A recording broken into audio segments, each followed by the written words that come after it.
trên đây là viên đá tô bát mang mã số 9009. Viên đá có màu xanh lam dịu nhẹ, sáng và trong, gợi cảm giác thanh bình và mát mẻ. Kiểu cắt oval cổ điển, được mài dắt chính xác để tối đa hóa diện tích bề mặt và độ lấp lánh của viên đá. Viên đá hiển thị độ trong suốt tuyệt vời, gần như không có tạp chất, cho phép ánh sáng đi qua hoàn hảo.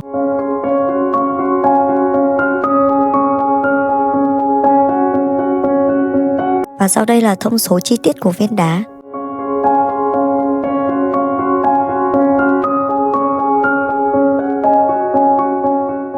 Các bạn có thể tham khảo một số sản phẩm tiêu biểu trên đây. Kiểu cắt oval với kích thước lớn giúp tán sắc ánh sáng hiệu quả, tạo ra sự lấp lánh nhẹ nhàng, phù hợp với màu xanh da trời dịu mát của nó. Đây là một viên tô bát lớn, màu xanh dịu dàng, phù hợp để làm mặt dây chuyền hoặc vật phẩm phong thủy trưng bày.